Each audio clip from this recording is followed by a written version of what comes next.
from the Lakeside Newsroom of the Henrico Citizen, your hometown news source since 2001. This is the Henrico News Minute with publisher Tom Lapis. A growing effort to feed Henrico families in need and announcements from two Henrico supervisors about their futures. We'll tell you about it in today's Henrico News Minute. It's Thursday, February 16th, 2023, and it's brought to you today by the law firm of Barnes & Deal. And now for the news.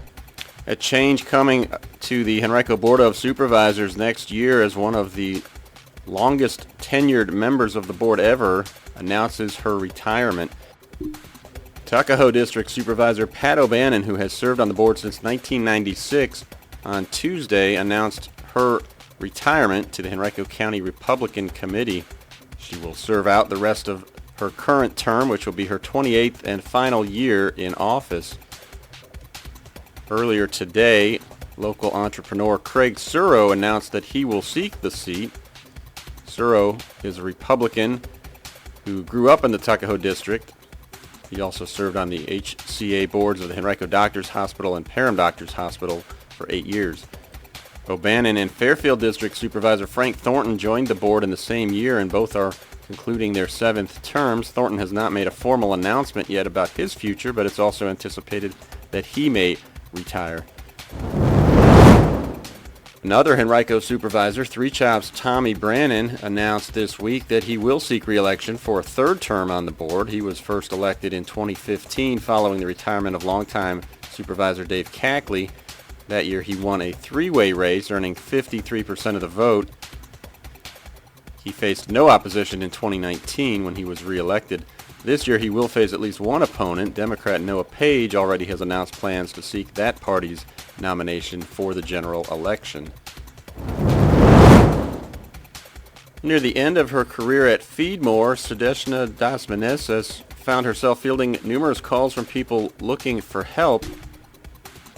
She worked at the agency for 16 years and built the volunteer program, among others, but began researching food insecurity within Henrico County specifically, and then reached out to county officials to learn a little bit more. She found that there was a food insecurity rate in the county of more than 9%, which equated to more than 30,000 people. The data prompted her to form, with her husband Floyd, the Henrico Community Food Bank, a nonprofit organization. In the years since, the food bank has grown steadily and has assisted 172 families in the county. The food bank currently works as a mobile model, with organization officials making deliveries directly to homes instead of having those in need come to a central location. That's because real estate costs were too high. Food bank officials are always looking for volunteers. The organization, thanks to that partnership with Henrico County, soon will be moving into a new building, the former Math Science Innovation Center on Hartman Street in Henrico. The building won't be open to the public, but it will provide the food bank with a central location to house all of its food and to complete necessary paperwork. You can read more about the Henrico Community Food Bank right now at henricocitizen.com. Next Wednesday night, Fairfield Supervisor Frank Thornton will hold a Fairfield constituent meeting to present a discussion of race in celebration of Black History Month. Thornton will be joined by William Harris Sr., a professor emeritus of urban studies and planning at MIT, who will discuss race, antecedents, challenges, and promises. The meeting will be held at 6:30 p.m. at the Eastern Henrico Recreation Center on North Laburnum Avenue. If you're a bird lover, tomorrow begins the Great Backyard Bird Count. Anyone can participate by identifying birds around them. Each year in February, during a 4-day span, millions of people count the variety of birds that they can see and hear in their own backyards.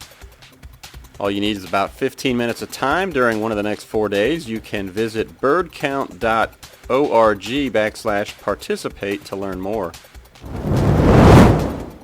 Crossover Healthcare Ministry in Henrico and Richmond recently became the first organization in the state to offer a new non-invasive COVID-19 PCR test. It is a saliva-based test, and it's available for clients who are low-income, uninsured, or medically underserved. Microgem, a Virginia-based molecular biology company, donated the new systems to Crossover. The company's saliva test is the first FDA emergency use authorized PCR saliva-based test. Last week, the Henrico Planning Commission endorsed a mixed-use development proposal on more than 93 acres in the Virginia Center area. The parcel is located along Jeb Stuart Parkway and Virginia Center Parkway. It'll next be heard by the Board of Supervisors March 14th. The development would be mixed-use housing and commercial with an emphasis on attracting life sciences research to the county. The development also would contain 450 condominiums or townhomes next to a 2,000 square foot fully enclosable community area, as well as 330 apartments with an attached community center. Residential areas would be supported with a green space area, a dog park, and multiple bike and pedestrian trails, including one along Jeb Stuart Parkway. Retail space also could become a part of the final development. You can read more about this proposal right now on our website, henricocitizen.com. Mark your calendars, pet lovers. The Henrico Humane Society's 22nd Annual Pet Expo will be held Saturday, February 25th from 10 a.m. to 4 p.m. at Richmond Raceway Complex on East Laburnum Avenue. The event will include a full day of activities, including a pet parade, puppy races, dog contests, dog adoptions, and several silent auctions. The kids area will have activities and an adoption stand with stuffed animals, and there will be more than 50 vendors also on site selling pet-related products and services. For details, visit our website, henricocitizen.com, and look for this article. And a Virginia House subcommittee voted unanimously in favor of a bill that would allow anyone to possess or administer overdose-reversal drugs after undergoing training. Senate Bill 1415 was proposed by Senator Todd Pillion, a Republican of Washington County, early last month. It has not received much pushback as it continues through committees and subcommittees. You can read more about it right now on our website, henricocitizen.com.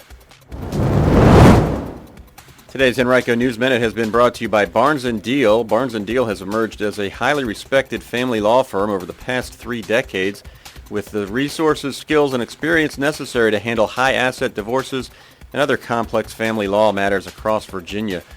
To learn more, visit barnesfamilylaw.com, that's B-A-R-N-E-S, or call 796-1000.